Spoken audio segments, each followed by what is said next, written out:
আসসালামু আলাইকুম। Fire service and civil ডিফেন্সে ফায়ার ফাইটার পদে যারা পরীক্ষা দিবেন তাদের জন্য আজকে গণিত সাজেশন দেব। এই অঙ্কগুলো ভালো করে বুঝতে পারলে আপনার পরীক্ষায় যে অঙ্ক আসবে খুব ইজিলি সমাধান করতে পারবেন। আপনাদের 35টি এমসিকিউ আসবে, বাংলা থেকে 10টি, ইংরেজি থেকে 10টি, গণিত থেকে 10টি এবং সাধারণ জ্ঞান থেকে 5টি, মোট 35টি এমসিকিউ আসবে। তো এখানে গণিত মোস্ট ইম্পর্টেন্ট। আমি আপনাদের 5 টাইপের অঙ্ক শিখাবো। প্রথমে দশমিকের যোগফল গুণফল নির্ণয়, তারপরে সংখ্যার অঙ্ক, তারপরে ধারার অঙ্ক, তারপরে লাভ ক্ষতি এবং মুনাফা নির্ণয়ের অঙ্ক এবং শেষে শিখাবো বীজগণিত থেকে কিছু অঙ্ক। তো এই অঙ্কগুলো ভালো করে বুঝতে পারলে আপনি পরীক্ষায় অবশ্যই ভালো করতে পারবেন এবং এই অঙ্কগুলোর মধ্যেই অঙ্ক আসবে। হুবহু না আসলেও নিয়মগুলো সেম থাকবে। আপনি এই অঙ্ক বুঝতে পারলে পরীক্ষায় যে অঙ্ক আসবে খুব ইজিলি সমাধান করতে পারবেন। তো আপনারা অঙ্কগুলো ভালো করে দেখুন এবং নিয়মগুলো মনে রাখার চেষ্টা করুন। তো প্রথমে হচ্ছে দশমিকের অঙ্ক 1.1 0.01 0.0011 এর সমষ্টি কত?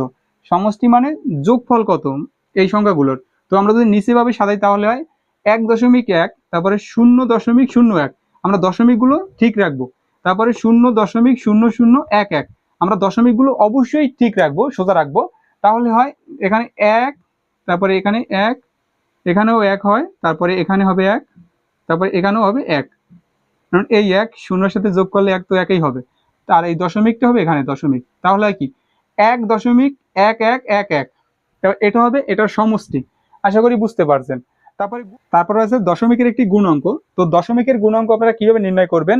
তো অঙ্কটি দেখুন, 0.1 গুণ 0.01 গুণ 0.001।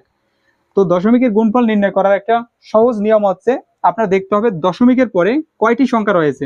তো এখানে দশমিকের পরে একটি সংখ্যা, এখানে রয়েছে দুইটি সংখ্যা, এখানে রয়েছে তিনটি সংখ্যা, টোটাল 6টি সংখ্যা রয়েছে। তো এখানে জায়গা কম, আমি নিচে লিখতেছি। তো দশমিকের পরে 6টি সংখ্যা, অবশ্যই দশমিকের পরে আমাদের 6টি সংখ্যা লিখতে হবে। তো একের সাথে 1 গুণ করলে 1 হয়, একের সাথে 1 গুণ করলে 1 হয়, সুতরাং 1। তো আমাদের 6টি সংখ্যা অলরেডি একটা লেখা শেষ। তো বাকি যেগুলো আছে এগুলো শূন্য হবে। তো বাকি থাকে 5টি, 1 2 3 4 5, 5টি। তারপর হচ্ছে দশমিক, দশমিকের পরে একটা শূন্য, তাই একটা শূন্য। আশা করি বুঝতে পারছেন।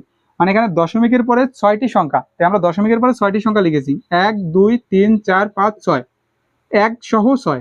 মানে দশমিকের পরে যে কয়টা সংখ্যা থাকে আপনার উত্তরেও দশমিকের পরে ওই কয়টা সংখ্যা থাকতে হবে। তারপরের অঙ্কটি দেখুন, প্রথম রয়েছে 0.4 0.02 সমান সমান। তো 4 দুগুণ 8, 4 দুগুণ 8। তো এখন কয়টি সংখ্যা? 1, আর এখানে 3টি সংখ্যা, 4টি সংখ্যা। অলরেডি আমরা একটা লেখা শেষ, বাকি থাকে 3টি, 1 2 3। দশমিক, বামে একটি শূন্য, তাই বামে একটি শূন্য। আশা করি বুঝতে পারছেন এখানে দশমিক। তারপরের অঙ্কটি দেখুন, 0.3 গুণ 0.6, তাই 3 6 18, আমরা এখান থেকে 18, 3 6 18। তো এখানে দশমিকের পরে কয়টি সংখ্যা? একটি সংখ্যা, দুইটি সংখ্যা। তো অলরেডি দুটি সংখ্যা লেখা শেষ, দশমিক, বামে একটি 0। আশা করি বুঝতে পারছেন। তারপরের অঙ্কটি দেখুন, এটাও একটি গুণাঙ্ক, 2.1 গুণ 6.9। তো এই অঙ্কটি আমরা উপরে নিচে গুণ করি তাহলে ভালো বুঝতে পারবেন।